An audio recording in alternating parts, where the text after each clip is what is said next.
안녕하십니까. 오늘 제 두 번째 강의를 맡게 된 성결대 윤영훈 교수입니다. 저는 온라인 공간에 실험하는 새로운 교회라는 제목으로 온라인 교회 가능성을 한번 생각해 보고자 합니다. 자크 가이오라는 프랑스의 카톨릭 주교가 있습니다. 이 주교는 1992년 노르망드 지역의 에브러에서 그 지역의 노숙자들과의 결정적인 만남을 갖습니다. 그들의 비참한 현실과 어려운 현실 가운데도 정부나 교회가 전혀 그 사람들에 대해서 무심하고 또 외면하는 것을 보고 그는 좀 화가 치밀었습니다. 그래서 계속해서 정부와 교회를 향해서 이 노숙자들에 대한 환경과 가난한 자들에 대한 관심을 쏟을 것을 요청했습니다. 그런데 이제 이것이 너무나도 과격하고 계속해서 집요하게 하다 보니까 교황 측에서는 상당히 많이 부담스러웠어요. 그래서 1995년 그를 새로운 목양지로, 새로운 어떤 교구로 전출을 시킵니다. 그 전출한 곳은 바로 파테나 교구라는 곳이었어요. 근데 그 파테나 교구를 이 자카이오 주교가 아무리 프랑스 지도를 뒤져도 그 지역을 찾을 수가 없는 거예요. 알고 봤더니 이 파티나 교구는 초대교회의 중요한 교구였지만 지금은 사라진, 어떻게 보면 알제리, 북아프리카에 있었던 그런 가상의 교구였는데 교황 측에서는 그를 가상의 교구에다가 직임을 맡기고 그리고 좀 조용하게 쉬게 하기 위해서 그에게 파테나 교구 주교로 명령한 것입니다. 여기에서 이제 가이오 주교는 새로운 발상을 시작했습니다. 그분은 지금 현재 존재하지 않는 이 파테나 교구 안에서 만약 이것이 온라인에 세운다면 어떨까라는 그런 발상을 하게 돼요. 그래서 그는 95년 파티나 교구라는 그런 온라인 교구를 만들게 되죠. 그래서 그 온라인 교구를 통해서 그는 거기에서 많은 자기의 사회적인 활동이나 또 자기의 목양적인 지향을 전 세계 사람들과 함께 서로 소통할 수 있었고, 그런 소통을 통해서 그는 더 많은 사람들에게 자기의 메시지를 전할 수 있었습니다. 자, 그런 가운데서 가이오 주교는 자기의 그 파티나 주교 홈페이지에 이렇게 써놓고 있습니다. 원시교회는 일종의 인터넷이었다. 초기 기독교인들에게 중요한 것은 물리적 공간이 아니라 믿음의 사람들의 네트워크를 통해 서로 간의 연결을 만드는 것이었다. 파테나는 신비감을 던져준다. 지금 이 교구는 전기 신호로만 존재하지만 성령이 깃든다면 이 안에서 무엇이든지 가능하지 않을까? 1995년 막 인터넷이 떠올랐을 때 그때 가이오 주교가 생각했던 새로운 발상이었죠.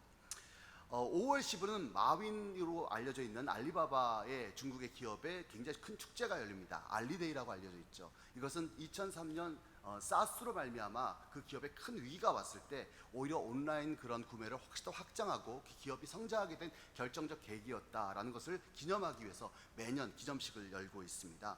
그처럼 우리가 오늘날 코로나 시대에 굉장히 많은 어려움을 겪고 있는 것도 사실이지만 이 어려움이 어쩌면 우리 일생에서 더할 수 없는 좋은 교과서인지 모르고 우리가 새로운 목회적 상상력을 펼칠 수 있는 기회가 될는지도 모릅니다.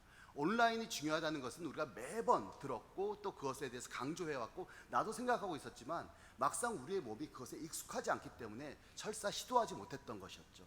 그러나 올해는 모든 교회들이 자이든 타이든 그 온라인 시스템에 접속하는 법을 배우게 되었다는 겁니다. 이걸 통해서 우리 교회가 새롭게 뭔가를 실천할 수 있는 방안을 만들어야 하지 않을까 생각해요.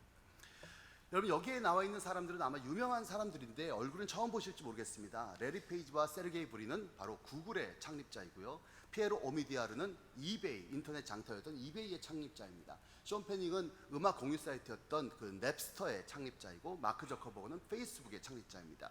이 사람들을 가리켜서 90년대 말에 일어난 미국의 게러지 리볼루션이라고 불러요.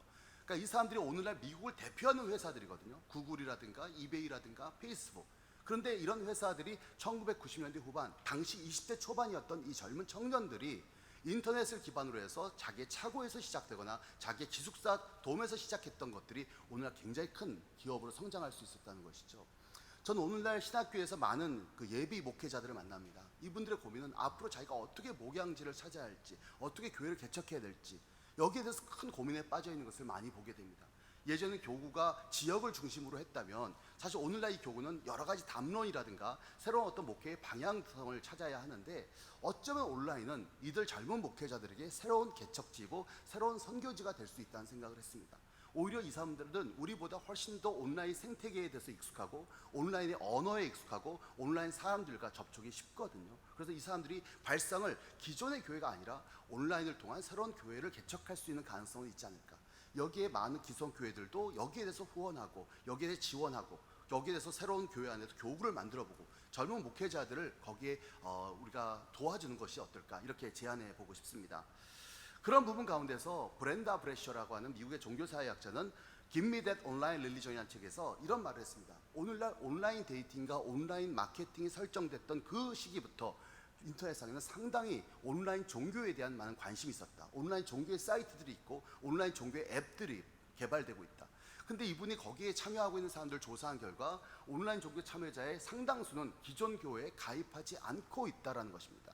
특별히 미국에 있는 Everyday Prayer라고 하는 기도 앱에는 불과 20%만이 기존 교회에 참여하고 있습니다. 그러니까 이것이 뭘 가리키는 걸까요? 사실 오늘날 많은 사람들이 점점 교회를 떠나지만 여전히 종교적인 관심, 여전히 구도에 대한 자기의 열정을 버리지 않고 있다는 겁니다. 문제는 우리가 기성 교회가 이 부분을 그들에게 만족시켜주지 못하고 그들과 소통하는 법을 많이 잊어버리지 않았을까 하는 생각이 들어요. 우리가 지금 현재 온라인 서비스, 교회에서 오프라인에서 드리는 예배를 온라인에 중계하는 서비스를 해주고 있는 것이 대부분의 교회의 현재의 상태입니다.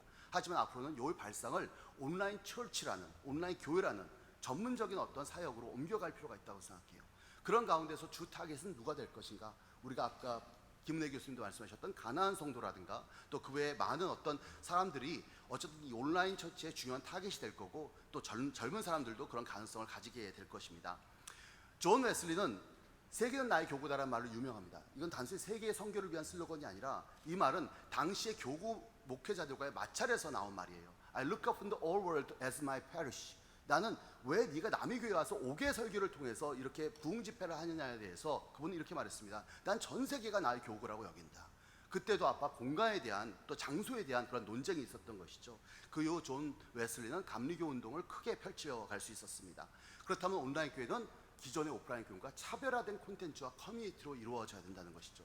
기존의 온라인, 오프라인의 예배를 중계하는 것을 넘어서 온라인을 위해서 전문적인 콘텐츠가 만들어져야 되고 그 전문적인 콘텐츠를 위해서는 우리는 동시성을 넘어서 비동식성, 언제 어디든지 접속 가능한 비동식성이 굉장히 중요할 것입니다. 그래서 오히려 미리 만들고 그 콘텐츠를 후반 작업을 통해서 덜어낼 것을 덜어내고 더 강조할 것을 강조하는 그런 온라인 콘텐츠에 강조점이 있다면 온라인 종교가 훨씬 더 중요한 선교의 도구가 될 것이라고 생각합니다. 그런 가운데 저는 사이버 스페이스는 가능성의 공간이라고 생각해요. 보통 가능성은 긍정적인 의미로 쓰이지만 거기에는 부정적인 부분도 있고 돌발 사항도 있고 예기치 못한 수많은 갈등들도 발생할 수 있습니다. 수많은 질문들이 있을 겁니다. 그러나 그 모든 가능성을 넘어서 우리는 이 사이버 스페이스를 통해서 새로운 선교적 확장이 있기를 바랍니다. 이상입니다.